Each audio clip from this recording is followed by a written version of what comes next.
The shoulders are really important, as Robert was saying, so that we can get that recoil and really loading so that we can explode. Because you want to take all this power that you've generated in the hips, and as we're moving it up, we don't want to lose it in the shoulders. So really important, because what tends to happen when we get stressed out, we close up. We sit all day, so just watch this horrible posture. We sit. Now the problem is, the minute I collapse my rib cage like that, I suddenly limit my function. So if I were just to take my arm up with an open chest, look how easy that is. Look how easy that is. Now if I collapse here, look how quickly I lose my range. Now I'm keeping my elbow straight, so I'm really checking shoulders. And suddenly I'm losing that. So if we can encourage the body to open up here, we're going to have a big impact. The other thing that happens when I collapse is I start losing function in my neck, and that becomes uncomfortable. But also, I can't rotate so much, because I want to be able to rotate a whole lot. That rotation is that real winding up over here.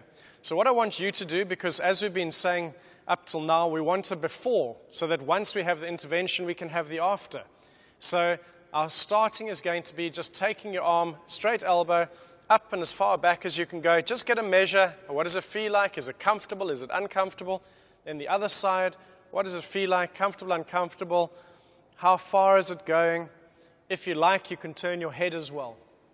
So now we've got our measure. What we're going to do is going to do the activation. The activation is actually on this rib area where we're collapsing.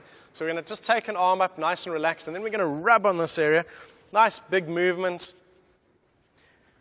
And this big area just under the chest muscles and all the way over to here. If you want to, if you're not on the golf course and you're at home, you can do this with a coffee mug. Slide the coffee mug along here. Just makes it easier to get there and a little more comfortable. Then, same thing on the other side. Rubbing, big area on the ribs. Incredibly important, this one. Okay, so there we go. Now we just start again and see. Now what you should find, now I'm finding that's a lot more comfortable. My range also seems to be going a lot better. And a lot better. So now we can take the neck, see what the neck is doing. So of course this neck, if you're ever battling to reverse the car, it's because you're collapsing here and your neck just won't let you turn. So as we start to free this up, impact on the golf swing, it means it's opening up here so I can really get the arm back so that I can get that good recoil. We want to load to explode.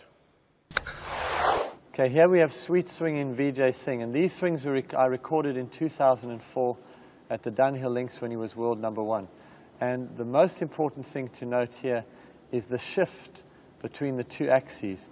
And very clearly as he starts his swing, there's a little bit of head movement, and that's what provides the fluidity and enables him to get to his right side. So that little drift of the head to the right as he winds his shoulders and engages his right glute. So I would say that Vijay moves his head more than other players, but most certainly one line on the backswing, and he's moved away from his left axis significantly. And here comes that power thrust. The ankles and knees go.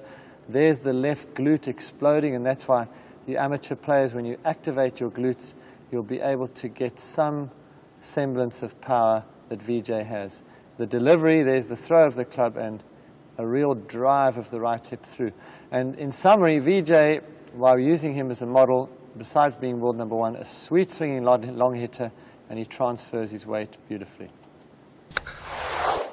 This close-up view from down the line shows Ernie's left arm plane, where the club drops. If he were to drop, the club would fall on his right shoulder. So he's enough to the inside with the left arm that he can drop the club comfortably on the inside, and you'll see through impact the right shoulder goes under and the right ear finishes on a pillow through impact.